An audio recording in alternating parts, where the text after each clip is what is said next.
Hello दोस्तों, मैं आमिर मलिक आज फिर एक बार एक लेजेंड के साथ हाजिर हूं जिन्हें बॉलीवुड में एवरग्रीन के नाम से सब जानते हैं।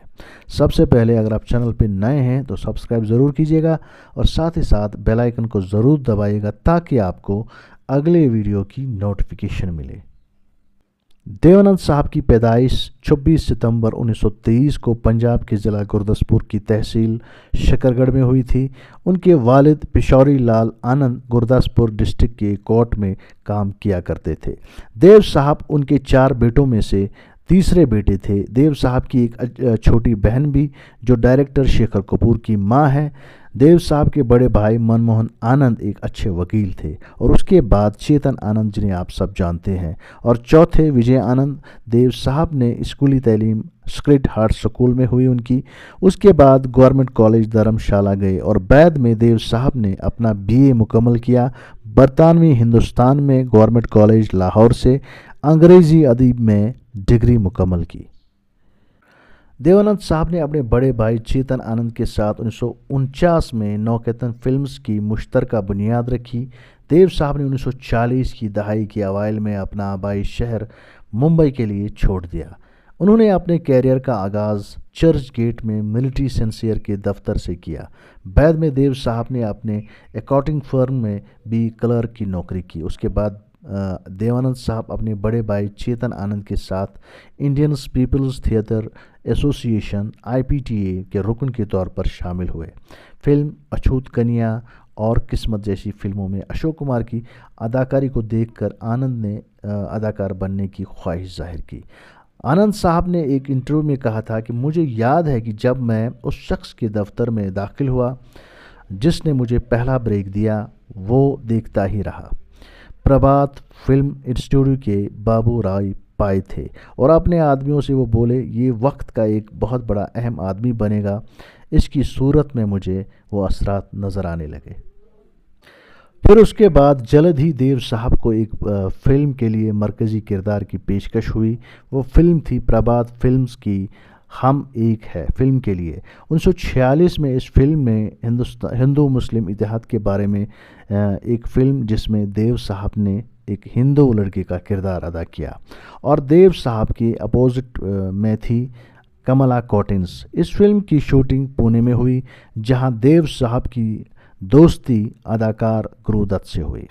वहां दोस्ती में उन दोनों के दरमियान एक इत्तेफाक हुआ, अगर दोनों में से कोई कामयाब हुआ तो वो दूसरे की भी कामयाब होने में मदद करेगा। दोनों के दरमियान बाहमी मुफाहमत कायम हुई।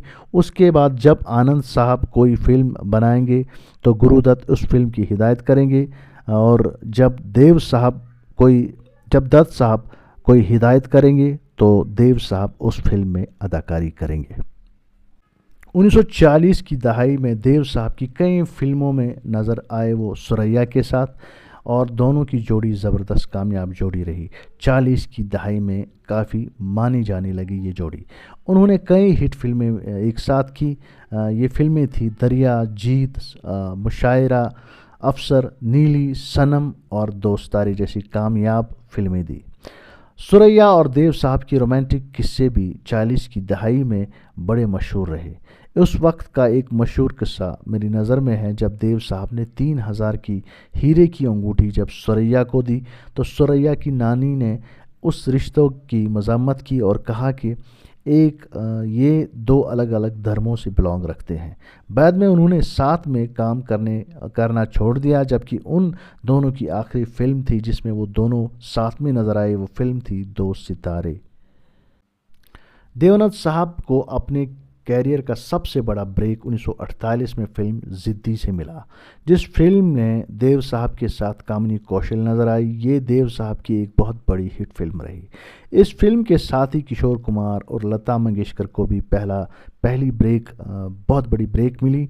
किशोर कुमार और देव साहब की वाबस्तगी यहाँ से शुरू हुई और अगले 4 दहाइयों तक रही। उसके बाद देव साहब ने अपने दोस्त गुरुदत्त को डायरेक्टर के तौर पर अपनी फिल्म ऑफर की। ये फिल्म थी बाजी, 1951 की एक कामयाब क्राइम थ्रिलर फिल्म जिसमें देव साहब के साथ गीता बाली और कल्पना कार्तिक थी। ये फिल्म भी देव साहब की ज़बरदस्त हिट फिल्म रही। देव साहब ने इस फिल्म की दूसरी हीरोइन कल्पना कार्तिक से कई और फिल्में साथ में वो नज़र आए, जैसे कि आंधियाँ, टैक्सी ड्राइवर, हाउस नंबर 44, 9-2-11। ये फिल्में भी इन दोनों की ज़बरदस्त हिट फिल्में रहीं। इसी दौरान देव साहब ने अदाकारा कल्पना कार्तिक के साथ शादी की और ये शादी कामयाब भी रही। उनके बाद 2 बच्चे भी हुए, सुनील आनंद और देवीना। देवानंद साहब और कल्पना की आखिरी फिल्म थी जिसमें वो दोनों साथ में नजर आए, वो फिल्म थी 9-2-11। देवानंद साहब की डायलॉग डिलीवरी का तेज़ रफ्तार अंदाज और बोलते हुए सर हिलाने की अट्रैक्शन फिल्मों में देव का अंदाज बन गया, जैसे कि फिल्म बाजी, जाल, हाउस नंबर 44, पॉकेट मार, मुनीम जी, CID और फंटूश काबिल ज़िक्र फिल्में शामिल हैं। इन सब फिल्मों में देव साहब के काम को लोगों ने काफ़ी पसंद किया और क्रेडिट भी दिया। 50 की दहाई में देव साहब की एक और फिल्म आई थी, CID। इस फिल्म में उस वक्त की नई अदाकारा वहीदा रहमान भी नज़र आई। इस फिल्म के साथ अदाकारा महमूद को भी पहली बार ब्रेक मिला, जिसमें महमूद एक नेगेटिव किरदार में वो नज़र आए। ये फिल्म 1956 में रिलीज़ हुई थी और ये फिल्म कामयाब फिल्म रही। उसके बाद देव साहब ने वहीदा रहमान के साथ कई और फिल्में भी बनाई, जैसे कि रूप की रानी, चोरों को राजा और प्रेम पुजारी। 1955 में देव साहब ने अदाकारी के शहंशाह दिलीप कुमार के साथ एक ब्लॉकबस्टर फिल्म बनाई। ये फिल्म थी इंसानियत। उसके बाद देवानंद साहब ने मधुबाला के साथ भी एक कामयाब फिल्में दी। इनमें से एक फिल्म काला पानी, जो कि ज़बरदस्त हिट रही, जिस फिल्म में एक बेटा अपनी माँ के लिए किसी भी जगह जाने को तैयार रहता है। इस फिल्म के लिए देव साहब को फिल्म फेयर अवार्ड से भी नवाजा गया। ये वो दौर था जब सिर्फ इंडस्ट्री में 3 लोगों का राज था, वो थे दिलीप कुमार साहब, राज कपूर साहब और देवानंद साहब। 1960 की दहाई में कई सारी फिल्में की। किनारे किनारे देव साहब ने, असली नकली, जब प्यार किसी से होता है, महल, 3 देवियाँ और हम दोनों फिल्म देव साहब ने प्रोड्यूस भी की थी और इस फिल्म में दोहरी अदाकारी भी निभाई। इस फिल्म में देव साहब ने एक मेजर वर्मा का किरदार अदा किया। इस फिल्म की मौसीकी भी और ये फिल्म भी ज़बरदस्त हिट फिल्म रही देव साहब की। इसके बाद देव साहब ने एक और हिट फिल्म का आगाज़ किया, जिस फिल्म की हिदायतकारी देव साहब के छोटे भाई विजय आनंद ने संभाली। R.K. नारायण के नावल पर मबनी ये फिल्म थी गाइड, जो कि 1965 में रिलीज़ हुई। ये उस वक्त हिंदी और अंग्रेज़ी दोनों ज़बानों में बनाई गई। इस फिल्म के लिए देव साहब को कई सारे अवार्ड से भी नवाजा गया। ये फिल्म देव साहब की बेहतरीन फिल्मों में से नंबर 1 पे मानी जाती है। और इस फिल्म के बाद देव साहब की एक और हिट फिल्म नज़र आई। ये फिल्म थी 1967 की ज्वेल थेव, जो सनसनीखेज सन पर मुबनी थी, जिसमें वैजंती माला और तनुजा एक साथ नजर आए। और इस फिल्म में अशोक कुमार ने एक बेहतरीन नेगेटिव किरदार अदा किया। 1970 में फिर एक बार देव साहब ने अदाकारा हेमा मालिनी के साथ अपोजिट वो नजर आए। ये फिल्म थी जॉनी मेरा नाम। ये फिल्म भी देव साहब की ब्लॉकबस्टर फिल्म रही। फिल्म जॉनी मेरा नाम, जिस फिल्म ने हेमा मालिनी को एक बहुत बड़ा स्टार बना दिया। इस फिल्म से पहले देव साहब एक और उन्होंने हिट फिल्म दी थी। ये फिल्म थी प्रेम पुजारी, जिसमें अदाकारा जाहिदा पहली बार नज़र आई और साथ ही साथ इसमें वहीदा रहमान भी इनके साथ में नज़र आई।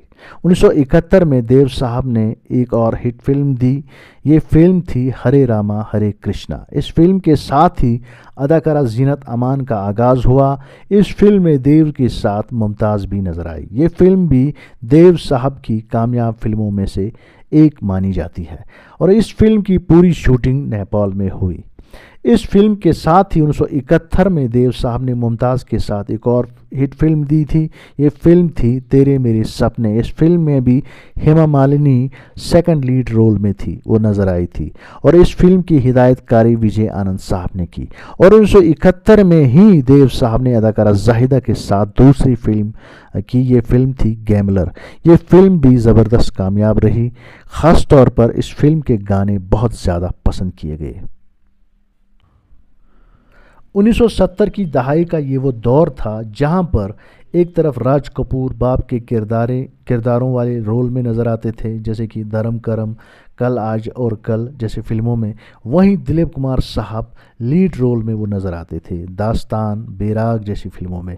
वहीं देव साहब मरकज़ी किरदार हीरोज़ के रोल में वो नज़र आ रहे थे, हेमा मालिनी के साथ जोशीला, श्री बदमाश और जीनत अमान के साथ इश्क इश्क इश्क और कई सारी दूसरी हीरोइनों के साथ वो नज़र आ रहे थे। 70 की दहाई में देव साहब ने कई नई हीरोइनों के साथ काम किया और देव साहब के काम को काफ़ी पसंद किया गया। देव साहब की 70 की दहाई में बहुत सारी नई हीरोइनों के साथ अच्छी ऑन स्क्रीन केमिस्ट्री रही है। 55 साल की उम्र में देव साहब ने जब 1978 में अदाकारा टीना मुनीम के साथ उनकी जोड़ी देश परदेश में बनी, जो साल की सबसे ज़्यादा कमाई करने वाली 5 फिल्मों में शामिल हुई और ये अदाकारा टीना मुनीम की पहली फिल्म थी। देव साहब अपने पूरे कैरियर में एक सदाबहार हीरो रहे हैं। 80 की दहाई में देव साहब ने कई दूसरे हिट फिल्में दी, जैसे कि लूट मार, स्वामी दादा, ये फिल्में भी उनकी काफ़ी चली। उसके बाद देव साहब ने ये फैसला किया कि वो अपने बेटे सुनील आनंद को फिल्मों में लॉन्च करेंगे। 1984 में देव साहब ने फिल्म आनंद और आनंद प्रोड्यूस और डायरेक्ट की। इस फिल्म में देव साहब को अच्छी उम्मीद थी, लेकिन इस फिल्म ने बॉक्स ऑफिस पर तबाही मचा दी और सुनील आनंद ने फिल्मों में काम न करने का फैसला किया। लेकिन देव साहब के काम का दौर चलता रहा। 1985 में देव साहब ने हम नौजवान, 1989 में लश्कर फिल्म बनाई और ये उनकी अच्छी फिल्में रहीं।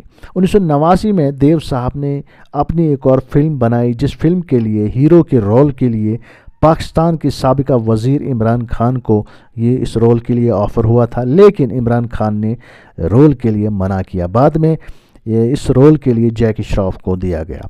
ये फिल्म थी सच्चे का बोलबाला।